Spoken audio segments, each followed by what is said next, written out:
गुरु जी वाहे गुरु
रत एकादशी जो कहलावे।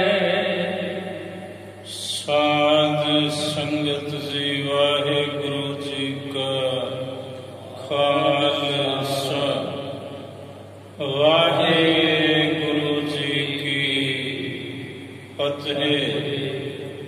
श्रवण कीता आप जी ने कल चल रही इस लड़ीवार गुर इतिहास श्री गुरु नानक प्रकाश दे कथा द्वारा कि भाई मानस सुख संगलादीप पहुंचे ने राजे शिवनाग दे कोल उन्हां दी शिकायत हुई कि कोई परदेसी आया है समुद्रों पार, पर उन्हें थे जो परंपरा है मर्यादा है संगलादीप की तुहाडी बनाई हुई जो तुहाडा निर्देश हुक्म है, उन्हें उस हुक्म की अदूली की। उन्हें एक नवी रीत तोरी अपने इस नगर विच आके ना उन्हें व्रत रखिया एकादशी दा ते ना उन्हें ठाकुर पूजा की। सालग्राम की पूजा भी उसने ही की। राजा कहंदा बुलाओ। राजे शिवनाग दे पास भाई मन सुख शाहूकार लाहौर वाले जदों पहुंचे तो एक चांदी का रुपया और एक नारियल राजे नूं नजराने वजों दिता। राजा शिवनाग कहंदा, हे परदेसी, तैनूं ये पुठी सिक्ख्या किस दिती? दिसदा ते तू साडे वर्गा ही है, साडे चों ही होवेगा, सनातनी होवेगा, तेरा मजहब भी हिंदू होवेगा धर्म, पर तेरी चाली नहीं हिंदू धर्म वाली, तू ते कोई होर ही चाली अपनाई है। तो फिर भाई मन सुख शाहूकार राजे नूं समझाउंदे ने, राजन संसार एक वृक्ष न्याई और संसार रूपी वृक्ष दे उपर शिखर दे उपर टीसी ते एक फल लगा है मुक्ति रूपी। उस मुक्ति रूपी फल नूं प्राप्त करन लई दो रस्ते ने, एक विहंग मार्ग पंछी मार्ग और एक कीटी मार्ग कीड़ी का मार्ग। कीड़ी आहिस्ता आहिस्ता टुरेगी, दरख्त ते चढ़ू डिगू फिर चढ़ू, पर पंछी इको उड़ारी विच दरख्त ते पहुंचेगा ते मुक्ति रूपी फल नूं प्राप्त करेगा। जो शांत मार्ग है वो विहंग मार्ग है, ते जो कर्म कांडी लोक ने वो कीटी मार्ग की न्याई ने। उन्हां दा रस्ता कीड़ी दे राह जैसा है। तां तुसी एकादशी का व्रत रखते हो 15वें दिन, पर जिहड़े प्रभु दे संत ने उन्हां दा ते रोज व्रत हुंदा है। घट खांदे हन, घट सौंदे हन, घट बोलदे हन। दिवस 15वें जग में आवे, 15वें दिन जगत विच ये दिन आउंदा है जिस नूं तुसीं एकादशी आखदे हो। रत ਗਤ ਇਕਾਦਸੀ ਜੋ ਕਹਿਲਾਵੇ। ਜਿਹੜਾ ਇਕਾਦਸ਼ੀ ਦਾ ਵਰਤ ਕਹਿਲਾਉਂਦਾ ਏ, ਦੋਹਰਾ ਜੋ ਸੋ ਇਕਾਦਸੀ ਸਦਾਹੀ। ਪਰ ਜਿਹੜੇ ਸੰਤ ਹੁੰਦੇ ਨੇ ਰਾਜਨ, ਪ੍ਰਭੂ ਦਾ ਸਿਮਰਨ ਕਰਦੇ ਨੇ, ਉਹਦੀ ਭਗਤੀ ਕਰਦੇ ਨੇ, ਉਹਨਾਂ ਦੇ ਲਈ ਸਦਾ ਹੀ ਇਕਾਦਸ਼ੀ ਹੁੰਦੀ ਹੈ। ਸੰਤਨ ਕੇ ਮਨ ਮਾਹੇ। ਸੰਤ ਜਨਾਂ ਦੇ ਮਨ ਵਿੱਚ ਸਦਾ ਹੀ ਇਕਾਦਸ਼ੀ ਵਰਤਦੀ ਹੈ। ਜੋ ਤੂੰ ਭਗਤ ਬ੍ਰਤ ਕੋ। ਜਿਹੜਾ ਤੁਸੀਂ ਬ੍ਰਤ ਦੀ ਗੱਲ ਕਰਦੇ ਹੋ, ਗਤ ਐਸੀ ਲਖ ਨਾਹੇ। ਇਸ ਪ੍ਰਕਾਰ ਦੀ ਗਤੀ ਜਾਣੋ ਜੋ ਤੁਸੀਂ ਬ੍ਰਤ ਇਤਿਆਦਿਕ ਰੱਖਦੇ ਹੋ। ਜੋ ਪੀ ਪੁਨ ਵੰਜਨ ਕੀ ਗਾਤਾ ਸੁਣੀਏ। ਮੁੜ ਇਸ਼ਨਾਨ ਦੀ ਗੱਲ ਸੁਣੋ।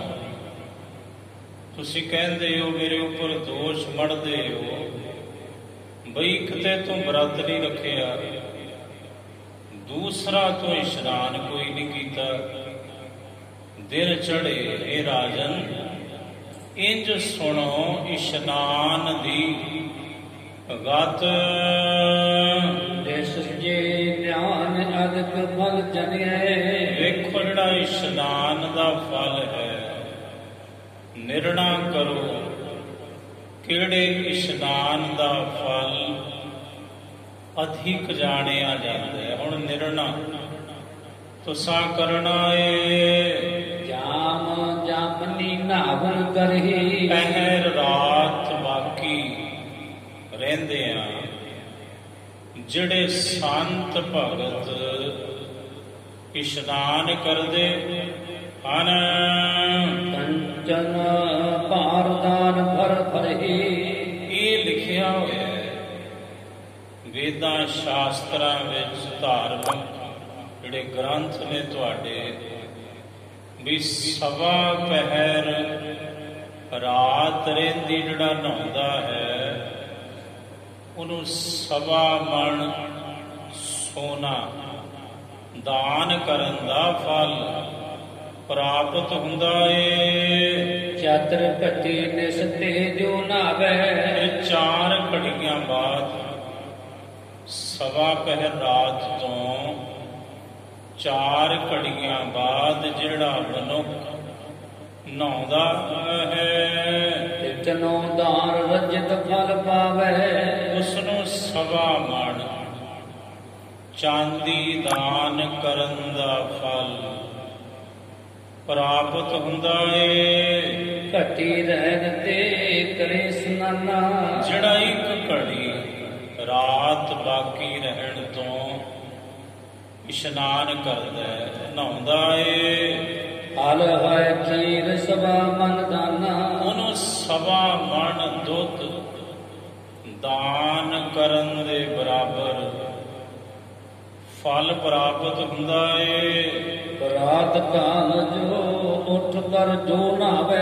ਜਿਹੜੇ ਸਵੇਰੇ ਉੱਠ ਕੇ ਨਹਾਉਂਦੇ ਹਨ, ਮਨ ਜਲ ਦਾਨ ਕਰੇ ਫਲ ਪਾਵੇ। ਇਹ ਸਮਝ ਲਓ ਵੀ ਸਵਾ ਮਣ ਜਲ ਪਾਣੀ ਦੇ ਦਾਨ ਕਰਨ ਦੇ ਬਰਾਬਰ ਉਹਨਾਂ ਨੂੰ ਦਿਨ ਚੜੇ ਦੇ ਨਹਾਉਣ ਦਾ ਫਲ ਪ੍ਰਾਪਤ ਹੁੰਦਾ ਹੈ। ਦਿਵਸ ਚੜੇ ਜੇ ਨਾਵੇ ਜੋ। ਪਰ ਜਿਹੜੇ ਜਦੋਂ ਸੂਰਜ ਚੜ ਜਾਂਦਾ ਹੈ, ਧੁੱਪ ਨਿਕਲ ਜਾਂਦੀ ਹੈ, ਜਿਹੜੇ ਲੋਕ ਉਦੋਂ ਨਹਾਉਂਦੇ ਹਨ ਤਾਂ ਕੋ ਨਾ ਪੁਨ ਫਲ ਕੋ। ਉਹਨੂੰ ਕੋਈ ਪੁੰਨ ਫਲ ਪ੍ਰਾਪਤ ਨਹੀਂ ਹੁੰਦਾ ਕਿਸੇ ਵੀ ਕਿਸਮ ਦਾ, ਪਰ ਉਹਨੂੰ ਫਲ ਪ੍ਰਾਪਤ ਨਹੀਂ। ਐਨ ਜਦੋਂ ਧੁੱਪ ਚੜੀ ਹੋਵੇ, ਦਿਨ ਚੜੇ ਤੇ ਬੰਦਾ ਜੇਕਰ ਨਹਾਵੇ, ਫਿਰ ਉਹ ਜਿਹੋ ਜਿਹਾ ਨਹਾਤਾ, ਜਿਹੋ ਜਿਹਾ ਨਾ ਨਹਾਤਾ। ਇਹ ਬਾਤ ਹੈ ਧਰਮ ਦੇ ਮਾਰਗ ਦੀ। ਹਾਲ ਇਤੋ ਹੀ ਦੇਹ ਪੁਨੀਤਾ।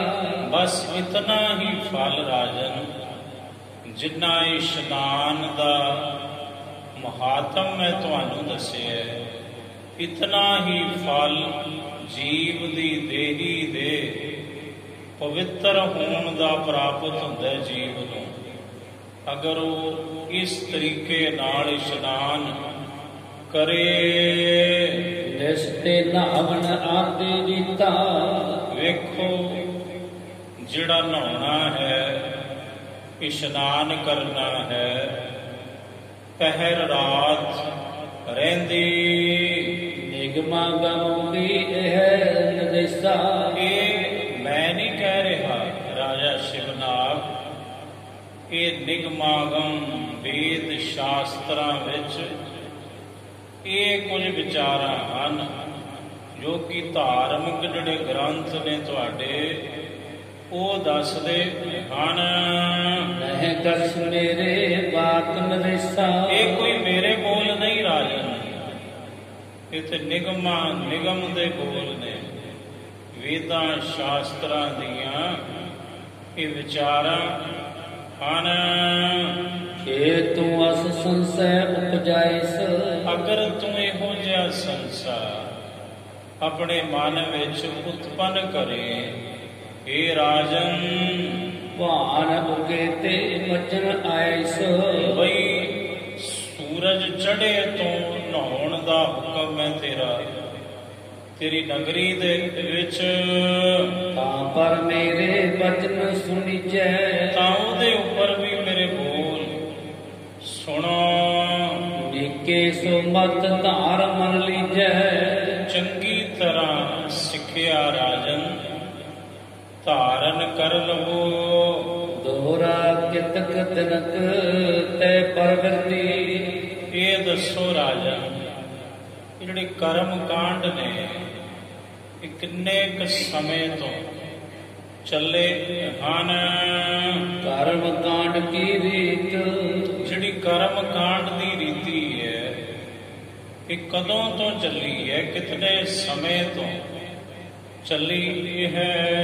ਕਰੇ ਨਾਨ ਰੱਬ ਉਦੈ ਤੇ, ਜਿਹੜੇ ਤੁਸੀਂ ਦਿਨ ਚੜੇ ਤੋਂ ਸੂਰਜ ਚੜੇ ਤੋਂ ਨਹਾਉਣਾ ਕਰਦੇ ਹੋ ਖੁਦ, ਤੇ ਆਪਣੀ ਪਰਜਾ ਦੇ ਲੋਕਾਂ ਨੂੰ ਕਹਿੰਦੇ ਹੋ ਵੀ ਤੁਸੀਂ ਵੀ ਸੂਰਜ ਚੜੇ ਤੋਂ ਨਹਾਉਣਾ ਕਰੋ।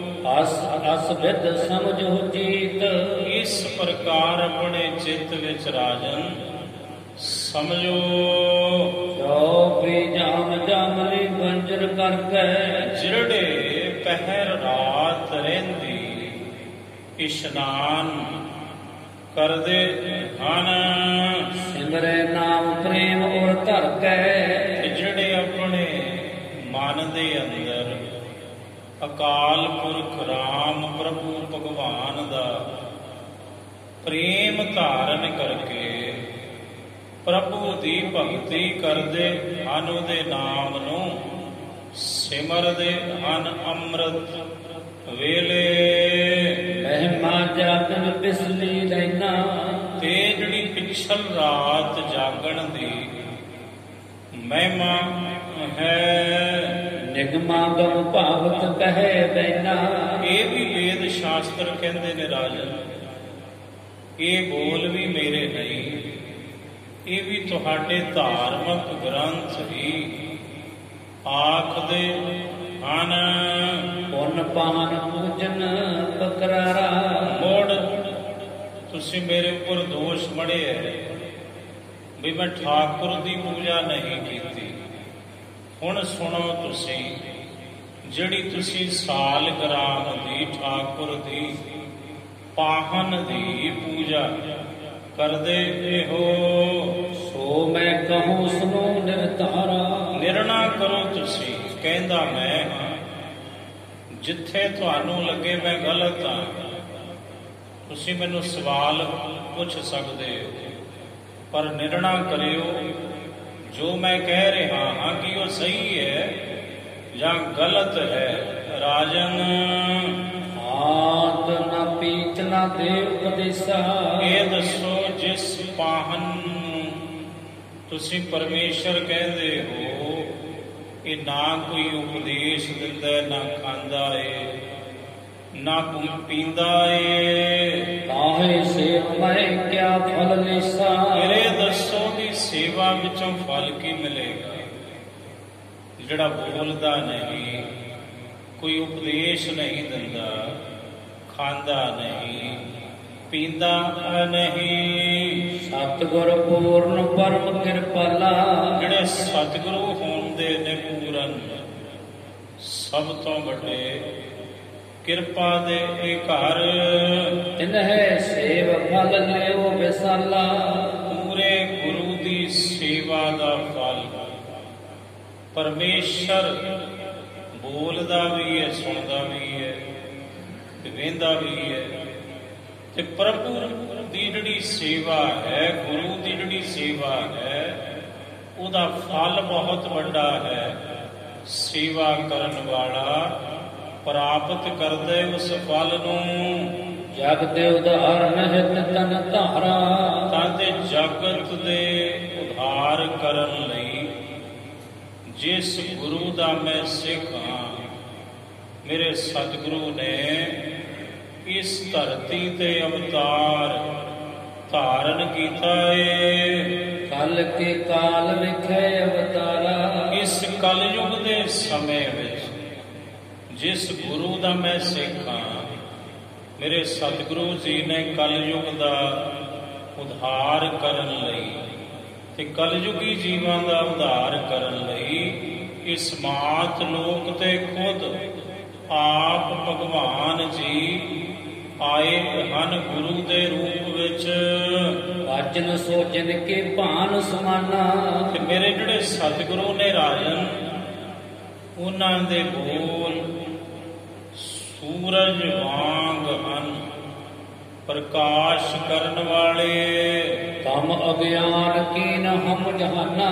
ਤੇ ਜਹਾਂ ਦੇ ਵਿੱਚੋਂ, ਦੁਨੀਆ ਵਿੱਚੋਂ ਮੇਰੇ ਸਤਿਗੁਰੂ ਜੀ ਦੇ ਪਾਵਨ ਬਚਨਾਂ ਨੇ ਅਗਿਆਨਤਾ ਰੂਪੀ ਹਨੇਰਾ ਦੂਰ ਕਰ ਦਿੱਤਾ ਹੈ। ਮਗ ਵਿਹੰਗ ਕੋ ਜਿਨਹਿ ਬਤਾਵਾ। ਤੇ ਮੇਰੇ ਜਿਹੜੇ ਸਤਿਗੁਰੂ ਨੇ ਰਾਜਨ, ਤੁਸੀਂ ਆਪਣੀ ਜਗ੍ਹਾ ਸਹੀ ਹੋ, ਅਸੀਂ ਆਪਣੀ ਜਗ੍ਹਾ ਸਹੀ ਹਾਂ। ਤੁਹਾਨੂੰ ਤੁਹਾਡਾ ਰਾਹ ਮੁਬਾਰਕ, ਸਾਨੂੰ ਸਾਡਾ ਰਾਹ ਮੁਬਾਰਕ। ਝਗੜਾ ਕਰ ਜਿਹੜੇ ਮੇਰੇ ਸਤਿਗੁਰੂ ਨੇ, ਉਹਨਾਂ ਨੇ ਸਾਨੂੰ ਵਿਹੰਗ ਮਾਰਗ ਦੇ ਧਾਰਨੀ ਕੀਤਾ ਹੈ। ਫਲ ਕੇ ਬਿਗਟ ਜਾਏ ਸੁਖ ਪਾਵਾ। ਅਸੀਂ ਮੁਕਤੀ ਰੂਪੀ ਫਲ ਦੇ ਨਿਕਟ ਜਾ ਕੇ ਬੜੇ ਸੁਖੈਨ ਤਰੀਕੇ ਨਾਲ ਗੁਰੂ ਦੀ ਦੱਸੀ ਮੱਤ ਤੇ ਚੱਲ ਕੇ ਅਸੀਂ ਸੁਖ ਪਾਉਂਦੇ ਹਾਂ। ਹਉਮੈ ਸੰਗ ਕਰਨ ਸਭ ਕਰਮਾ। ਤੇ ਬਾਕੀ ਰਹੀ ਗੱਲ, ਜੋ ਕੁਝ ਤੁਸੀਂ ਕਰਦੇ ਹੋ, ਇਹਦੇ ਵਿੱਚ ਹੰਗਤਾ ਮਮਤਾ ਹੈ ਕਿ ਮੈਂ ਪੂਜਾ ਕਰਦਾ ਹਾਂ, ਮੈਂ ਵਰਤ ਰੱਖਦਾ ਹਾਂ, ਮੈਂ ਦਾਨ ਕਰਦਾ ਹਾਂ, ਮੈਂ ਤੀਰਥ ਇਸ਼ਨਾਨ ਕਰਦਾ, ਮੈਂ ਨਹਾਉਣਾ। ਇਹਦੇ ਵਿੱਚ ਹੰਗਤਾ ਹੈ, ਮਮਤਾ ਹੈ। ਇਹ ਹਉਮੈ ਸਹਿਤ ਕਰਮ ਹਨ। ਜਪ ਤਪ ਵਰਤ ਆਦਿ ਦੂਜੇ ਧਰਮਾ। ਜਿਹੜੇ ਜਪ ਤਪ ਵਰਤ ਇਤਿਆਦਿ ਜਿਹੜੇ ਧਰਮ ਦੇ ਕਰਮ ਨੇ, ਇਹਨਾਂ ਵਿੱਚ ਮੈਂ ਮੇਰੀ ਹੈ। ਇਹ ਰਾਜਨ, ਪਰ ਜੋ ਪ੍ਰਭੂ ਦਾ ਸਿਮਰਨ ਹੈ, ਉਹ ਮੈਂ ਮੇਰੀ ਦਾ ਅਭਾਵ ਕਰਦਾ ਏ। ਉਹ ਕੀਟੀ ਮਗ ਜਾਣੋ ਐਸੇ। ਇਹ ਜਿਹੜਾ ਤੁਹਾਡਾ ਮਾਰਗ ਹੈ, ਕੀਟੀ ਮਾਰਗ ਹੈ, ਕੀੜੀ ਦਾ ਰਸਤਾ, ਕੀਟੀ ਮਾਰਗ। ਵਰਨ ਸੁਨਾਵਤ ਹਾਂ ਤੁਝ ਜੈਸੇ। ਮੈਂ ਜੋ ਤੁਹਾਨੂੰ ਵਰਣਨ ਕਰਕੇ ਸੁਣਾਉਂਦਾ ਹਾਂ। ਇਤੇ ਜਨਮ ਕਰਮ ਸੁਭ ਕਰਹੀ। ਵੇਖੋ ਕਿਤਨੇ ਜਨਮ ਇਹ ਜੀਵ ਧਾਰਨ ਕਰਦਾ ਹੈ, ਤੇ ਐਸੇ ਕਰਮ ਕਰਦਾ ਹੈ ਕਿਤਨੇ ਹੀ ਜਨਮ। ਅੰਤਹਿ ਕਰਨ ਮੈਲ ਪੁਨ ਹਰਹੀ। ਤੇ ਅੰਤਹਿ ਕਰਨ ਦੀ ਜਿਹੜੀ ਮੈਲ ਹੈ, ਉਹ ਤਾਂ ਜਾ ਕੇ ਕਿਤੇ ਨਾਸ਼ ਹੁੰਦੀ ਹੈ ਜੇ ਕਈ ਜਨਮ ਲੱਗਾ ਰਹੇ। ਜਿਸ ਮਾਰਗ ਦੇ ਤੁਸੀਂ ਧਾਰਨੀ ਹੋ, ਦਿਲ ਹੈ ਗੁਰੂ ਤਬ ਦੇ ਉਪਦੇਸਾ। ਪਰ ਜਦੋਂ ਸੱਚਾ ਸਤਿਗੁਰੂ ਮਿਲਦਾ ਹੈ ਨਾ ਰਾਜਨ, ਫਿਰ ਉਹ ਸੱਚੇ ਦਾ ਉਪਦੇਸ਼ ਬਖਸ਼ਦਾ ਹੈ। ਜਦੋਂ ਹੋ ਚਾਹੇ ਬੰਧਨ ਜਗਤ ਕਲੇਸ਼ਾ, ਤਾਂ ਫਿਰ ਸੱਚੇ ਗੁਰੂ ਦੀ ਕਿਰਪਾ ਸਦਕਾ ਜਗਤ ਦੇ ਤਮਾਮ ਬੰਧਨ ਟੁੱਟ ਜਾਂਦੇ ਨੇ, ਨਾਸ਼ ਹੋ ਜਾਂਦੇ ਨੇ। ਜਗਤ ਦੇ ਕਲੇਸ਼ ਇੱਕ ਛਿਨ ਵਿੱਚ ਜੇ ਕਾਮਲ ਮੁਰਸ਼ਦ ਸੱਚਾ ਸਤਿਗੁਰੂ ਕਿਰਪਾ ਕਰੇ, ਜਿਵੇਂ ਮੇਰਾ ਗੁਰੂ ਪੂਰਾ ਹੈ। ਇਹ ਰਾਜਾ ਸ਼ਿਵ ਨਾਮ ਅਸ ਪ੍ਰਕਾਰ ਪਹੁੰਚੇ ਤਹਿ ਜਾਈ। ਇਸ ਪ੍ਰਕਾਰ ਫਿਰ ਬੜੇ ਸੁਖੈਨ ਤਰੀਕੇ ਨਾਲ ਉਹ ਜੀਵਨ ਮੁਕਤ ਹੁੰਦਾ ਹੈ। ਗੁਰੂ ਕਾ ਸਿੱਖ ਹਰ ਰੂਪੀ ਜੋ ਮੁਕਤ ਸੁਨਾਈ। ਇਹ ਮੁਕਤੀ ਰੂਪੀ ਫਲ ਦੀ ਜਿਹੜੀ ਗਾਥਾ ਮੈਂ ਤੁਹਾਨੂੰ ਸੁਣਾਈ ਹੈ ਰਾਜਨ, ਹੁਣ ਤੁਸੀਂ ਦੱਸੋ ਕਿਹੜਾ ਰਸਤਾ ਤੁਹਾਨੂੰ ਦੋਨਾਂ ਰਸਤਿਆਂ ਵਿੱਚੋਂ ਵਧੀਆ ਲੱਗਾ? ਪੰਛੀ ਮਾਰਗ ਜਾਂ ਕੀਟੀ ਮਾਰਗ? ਓ ਮੈਂ ਤਜਨੇ ਕੀ ਬਹੁ ਗਾਥਾ। ਤਾਂ ਤੇ ਮੈਂ ਮੇਰੀ ਹੰਗਤਾ ਮਮਤਾ ਨੂੰ ਤਿਆਗਣ ਦੀ ਜਿਹੜੀ ਬਹੁਤੀ ਗਾਥਾ ਹੈ ਮੈਂ ਆਪ ਜੀ ਨੂੰ ਸਮਝਾਈ ਹੈ। ਗੁਰਮਤ ਦੇ ਅਨੁਸਾਰ ਉਚਰੇ ਮਨ ਸੁਖ ਨਿਰਭੈ ਕੇ ਸਾਥਾ। ਕਹਿੰਦੇ ਜਦੋਂ ਭਾਈ ਮਨ ਸੁਖ ਨੇ ਇਹ ਸਾਰੀ ਵਿਚਾਰ ਰਾਜਾ ਸ਼ਿਵ ਨਾਮ ਨੂੰ ਸਮਝਾਉਣੀ ਕੀਤੀ, ਕਹੀ ਸਾਹੋ ਕੀ ਬਾਣੀ ਜੋਈ। ਤਾਂ ਫਿਰ ਮਨ ਸੁਖ ਸ਼ਾਹ ਦੇ ਜਿਹੜੇ ਬੋਲ ਸਨ ਨਾ, ਉਹਨਾਂ ਨਾਲ ਮਨ ਬਿਨਿਆ ਗਿਆ। ਰਾਜੇ ਸ਼ਿਵ ਨਾਮ ਦਾ ਸਾਗਰੋ ਮਰਮ ਭੇਦ ਕੀ ਸੋਈ। ਉਹਨੇ ਸਾਰਾ ਮਰਮ ਸਾਰਾ ਭੇਦ ਉਹਨੇ ਸਮਝ ਲਿਆ ਵੀ ਅਸਲ ਮਾਰਗ ਪ੍ਰਭੂ ਪ੍ਰਾਪਤੀ ਦਾ ਕਿਹੜਾ ਹੈ ਤੇ ਕਿਹੜੇ ਰਸਤੇ ਤੇ ਚੱਲਿਆ ਸੁਖੈਨ ਤਰੀਕੇ ਨਾਲ ਗ੍ਰਸਥ ਵਿੱਚ ਰਹਿੰਦਿਆਂ ਹੀ ਪ੍ਰਭੂ ਪ੍ਰਾਪਤੀ ਕਰ ਸਕਦੇ ਹਨ। ਜੀਵ ਕਸਿਤ ਭੰਗ ਮਾਰਿਏ ਜੈਸੇ। ਕਵੀ ਜੀ ਕਹਿੰਦੇ ਜਿਵੇਂ ਬੰਦੂਕ ਦੇ ਵਿੱਚ ਗੋਲੀ ਪਾਈ ਹੋਵੇ, ਠੋਕੀ ਹੋਵੇ ਤੇ ਬੰਦੂਕ ਕਸੀ ਹੋਵੇ ਤੇ ਸ਼ਿਸ਼ਤ ਬੰਨੀ ਹੋਵੇ, ਨਿਸ਼ਾਨਾ ਬਿੰਨਿਆ ਹੋਵੇ ਤੇ ਬੰਦੂਕ ਚਲਾਉਣ ਵਾਲਾ ਨਿਸ਼ਾਨਾ ਬਿੰਨ ਕੇ ਜਦੋਂ ਫਿਰ ਗੋਲੀ ਦਾਗਦਾ ਏ ਕਾਇਰ ਭਇਓ ਪੁਆਲੂ ਤੈਸੇ। ਤਾਂ ਫਿਰ ਸਿੱਧੀ ਜਾ ਕੇ ਨਿਸ਼ਾਨੇ ਤੇ ਵੱਜਦੀ ਏ ਗੋਲੀ। ਬਸ ਇਹ ਸਮਝੋ ਭਾਈ ਮਨ ਸੁਖ ਦੇ ਜਿਹੜੇ ਵਚਨ ਨੇ ਉਹ ਗੋਲੀ ਦੀ ਨਿਆਈ ਨੇ, ਨਿਸ਼ਾਨਾ ਬਿੰਨਿਆ ਹੋਇਆ ਤੇ ਉਹਨਾਂ ਨੇ ਰਾਜੇ ਦੇ ਮਨ ਦਾ ਨਿਸ਼ਾਨਾ ਐਸਾ ਬਿੰਨਿਆ ਕਿ ਰਾਜਾ ਸ਼ਿਵ ਨਾਮ ਘਾਇਲ ਹੋ ਗਿਆ, ਉਹਦਾ ਮਨ ਬਿੰਨਿਆ ਗਿਆ। ਭਾਈ ਮਨ ਸੁਖ ਦਾ ਉਪਦੇਸ਼ ਸੁਣ ਕੇ ਉਸੇ ਤਪਕ ਘਾਵ ਨਹਿ ਕਰੀ। ਕਵੀ ਜੀ ਕਹਿੰਦੇ ਇੱਕ ਬੰਦੂਕ ਖਾਲੀ ਹੁੰਦੀ ਹੈ, ਉਹਨੇ ਕਿਸੇ ਨੂੰ ਕੀ ਘਾਇਲ ਕਰਨਾ ਜਿਹਦੇ ਵਿੱਚ ਭਾਈ ਗੋਲੀ ਸਿੱਕਾ ਬਰੂਦੀ ਨਾ ਹੋਵੇ। ਬਿਨਾ ਕਮਾਏ ਸੋ ਐਸ ਉਤਰੀ। ਇਸੇ ਤਰ੍ਹਾਂ ਜਿਨ੍ਹਾਂ ਨੇ ਖੁਦ ਕਮਾਈ ਨਹੀਂ ਕੀਤੀ, ਜਿਨ੍ਹਾਂ ਨੇ ਖੁਦ ਜਪ ਤਪ ਭਗਤੀ ਬੰਦਗੀ ਨਹੀਂ ਕੀਤੀ, ਸਿਮਰਨ ਨਹੀਂ ਕੀਤਾ, ਉਹਨਾਂ ਦਾ ਕਹਿਣਾ ਖਾਲੀ ਬੰਦੂਕ ਦੇ ਨਿਸ਼ਾਨੇ ਵਾਂਗ ਹੀ ਹੁੰਦਾ ਏ। ਗਾਡੀ ਭਰੀ ਚੱਲੇ ਜਿਹੇ ਥਾਈ। ਕਬੀਰ ਜੀ ਕਹਿੰਦੇ ਸੁਣੋ ਦੂਸਰਾ ਪ੍ਰਮਾਣ।